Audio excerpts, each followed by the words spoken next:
Welcome back to Proxy, everybody, and today we're going to be talking about how to use Craftworld Eldar Swooping Hawks in 10th edition, and this is going to be the first video in a long series covering Aspect Warriors and how to generally use them in 10th edition. A lot of Aspect Warriors have changed in their roles, they do different things, and they interact in the game in different ways. And Swooping Hawks are no exception. In 9th edition, they were a unit that was used basically to bounce back and forth, in and out of cover, and shooting enemies pretty much at will because their sky leap ability was an unlimited range battle focus. And of course, you did have to end up outside of 9 inches of enemy units, but still, it was basically just unlimited range battle focus in most cases, which was just extremely strong. It gave them a lot of strength in the ability to shoot enemy units, and it also gave them a lot of strength in objective play. They do work a little bit differently in 10th, and I did want to go into it. And, you know, a lot of people think that it's kind of a bad change and that Swooping Hawks aren't that good anymore. I was actually talking to my Uthway buddy who, is enjoying his army, enjoying Guardians, enjoying Farcers and things like that. And he mentioned to me that Swooping Hawks kind of suck. And I have to disagree. I think Swooping Hawks are a very good unit still. They're just not the same. They don't operate in the same way. The great thing about Swooping Hawks now is that they're much cheaper. And if you guys remember, they were 25 points a model at the end of 9th edition because their ability was so powerful. And with the changes that were made to them, they can be much cheaper without being broken. So we're going to dive right into it and talk about how Swooping Hawks are to be used in 10th edition. So first, let's go ahead and look at a quick overview of what we're going to be looking at today. We're going to be looking at the stats, weapons, and special rules of the Swooping Hawks. We're going to be analyzing their strengths and weaknesses. We're going to be looking at different combos and synergies. And lastly, the role of Swooping Hawks in an Eldar army and how to make the most out of them. As far as their stats go, they're very fast. They have movement 14. They're really squishy, though. They only have toughness 3 with a 4+ save. They do have a 5+ invul, which all Aspect Warriors have, and they have objective control 1. So, in general, pretty simple stats for an Eldar Aspect Warrior. For their ranged weapon, they have Last Blasters. The Exarch has a Hawk's Talon, which has +1 strength to the Last Blaster. Their weapons have the Assault keyword, lethal hits, 4 attacks apiece, and they hit at strength 4. They have 0 AP, but they have a pretty good range at 24 inches. And looking at these, they're obviously really good against light infantry, and they can do a little bit of damage to heavy targets because they have the lethal hits ability. But they're mostly going to be used for light infantry duties, which is historically what they've always been good at. Their melee weapons obviously are trash. They're armed with close combat weapons. The melee is not why you take this unit. The Exarch can take a power weapon now, though, for free. So power weapon is pretty good. Strength 4, AP -2. 3 attacks, not bad, and can give them a slight edge versus weak targets in melee combat, which with their new role is actually kind of decent. Having a close combat weapon that can do some damage and finish off an enemy unit isn't a bad thing. As for their abilities, they have the Deep Strike ability innately, and they have Sky Leap, allowing them to either start the game in reserve via Deep Strike or enter reserves at the end of your opponent's turn, in which case they can Deep Strike due to a clarification by GW. Any units that move into Strategic Reserve that also have the Deep Strike ability can just Deep Strike out of reserve. And this allows them to come anywhere on the board outside of 9 inches of enemy units. As for their unit composition, they can be taken in a unit of 5 or 10, just like pretty much everything in the game now. They cost 75 points for 5 models, which is extremely cost effective. And keep in mind that their damage profiles have stayed the same. They've stayed pretty much exactly the same. They're still strength 4, they still have lethal hits, which they did last edition, and they still have 4 attacks apiece. Arguably, their damage is better now because of the plunging fire special rule, which they can take advantage of with their long-range weapons. So they're extremely cost-efficient for what they do. Their Sky Leap ability is different, but they're still a pretty decent unit at handling enemy infantry. As far as their keywords go, they do differ from other Aspect Warriors in a couple ways. They have the Fly keyword, so that means they can fly over terrain. Of course, the new fly rules make it a little bit harder for you to do this, but because they have a high movement, they're pretty decent at doing this still, and they can definitely get up to the top story of ruins to benefit from plunging fire, which gives them a -1 AP on their weapons. They also have the grenades keyword, which gives them a stratagem ability. In the core rulebook, to be able to deal mortal wounds to enemy units, you roll 66, and for each 4+, you deal a mortal wound, which isn't bad for one command point if you need it in the late game and need help clearing an objective. So that is pretty good as well. So overall, a pretty solid unit, a really good points cost, pretty effective. So what are their strengths and weaknesses? So their strengths are that they are fast and they have fly. They have good range on their weapons and lethal hits as well, which allows them to tag tougher targets if they need to. And their ability allows them to show up anywhere on the board. Plus, they have the grenades keyword, which can be used in a pinch to deal some extra mortal wounds to enemy units. Their weaknesses, of course, are what they've always been. They have low AP attacks, AP 0 basically, so enemies are getting their full armor save against them.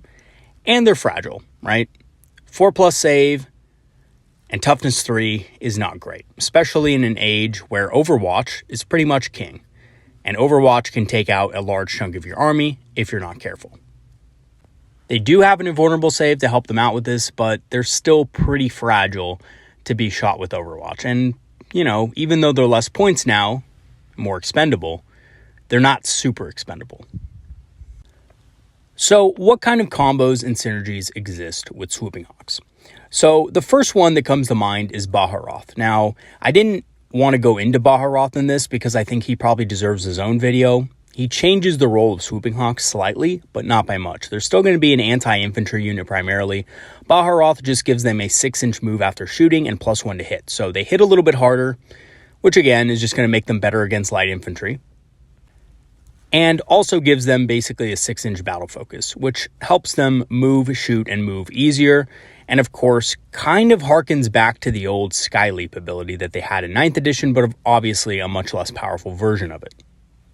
However, this move, I believe, can be combined with things like Phantasm and Fire and Fade. So that is something to keep in mind, that these guys can move extremely fast if you have Baharoth in the unit, and if you need to get to the other side of the board quickly. As long as you don't make a charge at the end of the turn, which you probably won't want to do anyway in most cases.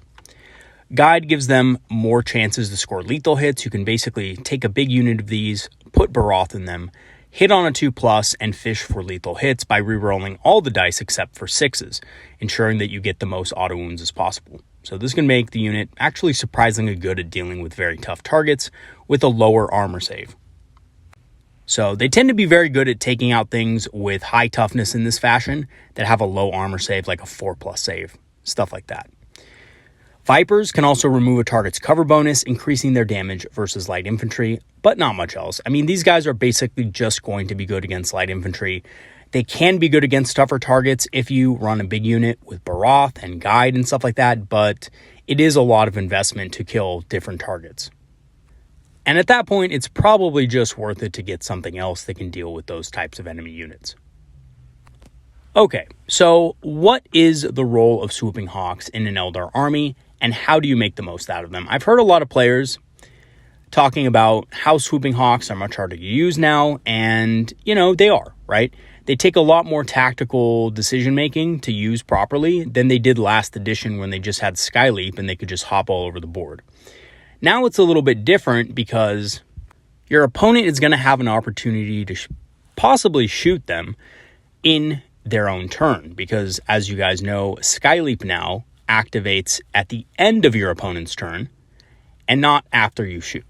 So your opponent will get the chance to shoot them if they don't want them to go back into reserve.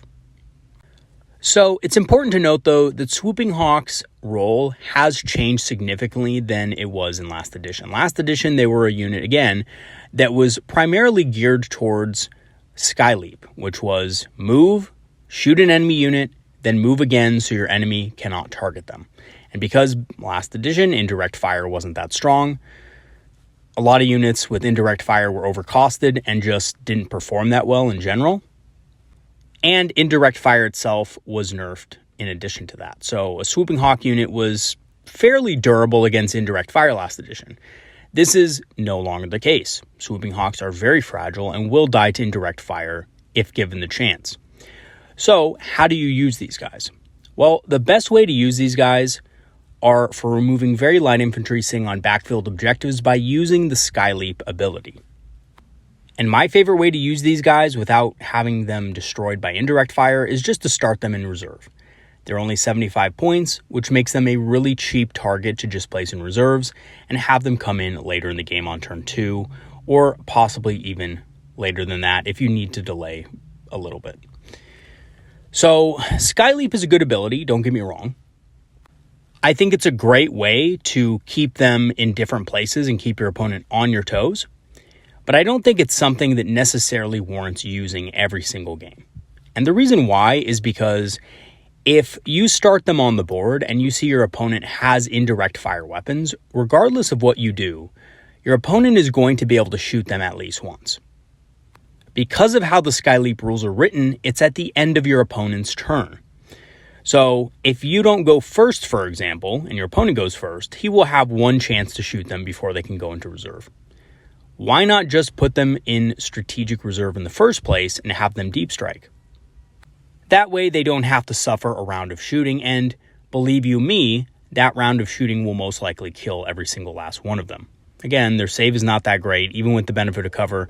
A lot of indirect fire weapons have ways to just deal so many wounds to you, it doesn't really matter. So how do you use Skyleap? So Skyleap, in my opinion, is an ability that's good after you come in from reserve and deal with your opponent's indirect fire elements. So you come in behind enemy lines, either with deep striking from the beginning of the game or Skyleap later in the game. Come in behind the enemy and shoot some chaff on an objective, an expendable unit that your opponent leaves behind. Gretchen from the Orc factions, of course, are a great target.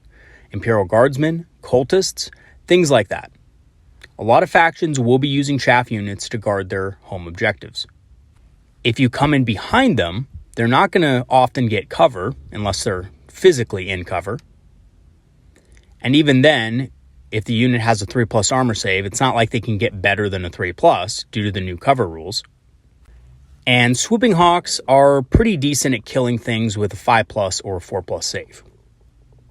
They're not going to kill the full unit, though, as a unit of 5, so keep that in mind. You would have to give them some sort of buff, or you would have to make a charge move into them to wipe them out completely. So from here, you basically have two options after bringing your Swooping Hawks in behind enemy lines. You have the ability to do objective play, which you could do. Behind enemy lines is a great secondary objective to choose if you're using Swooping Hawks, because they can just come in anywhere. And if they're in the opponent's deployment zone, you'll score points. Warp Spiders can do a very similar thing for you, but Swooping Hawks are a little bit cheaper than Warp Spiders, so in my opinion, are a little bit better for this role. You can either do objectives like that, or you can shoot enemy units off of those objectives in the backfield. Now here's the thing, obviously Swooping Hawks aren't going to be able to target heavy infantry, so if your opponent is using intercessors or anything like that to guard objectives in the back, they're just not going to be as effective against those targets. And in those cases, it might be better to just use them to score on objectives. However, if your opponent is using things like Cultists or Gretchen to guard backfield objectives, bringing these guys just outside of 9 inches, shooting an enemy unit, and then possibly charging with a Fate dice could be a good strategy to get that objective. Now, one more thing to note, you will not be able to use the grenade stratagem on arrival because of the fact that the grenade stratagem only has an 8-inch range. Also, in addition to that, if your opponent is smart, they're going to pull models closest to the Swooping Hawks so that your charge will be significantly harder.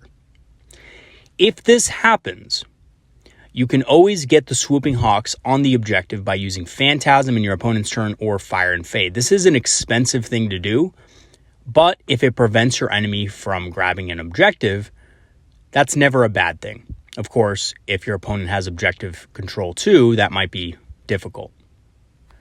So you do have to keep this in mind as well. And also, Bladestorm is not a bad ability for these guys. Yes, they do have lethal hits, which doesn't really work well with Bladestorm, but Bladestorm is still going to help on the rest of the dice you hit. So you might get a couple more kills out of that, and that could be just enough to make sure that unit is destroyed.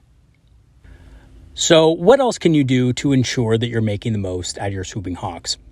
So my advice with them as well is it might be really tempting to just bring them out right away. But it's important to note also that there are a lot of things in the game that can counter these guys with Overwatch. They're not very tough. Toughness 3, 4-up armor save is not going to be able to stand up to a lot of units that can have pretty powerful Overwatch. So if you do bring them in, make sure that there's not a lot of powerful shooting units within 24 inches, or if there are, that they can't see them. So they come in behind obscuring terrain or out of line of sight.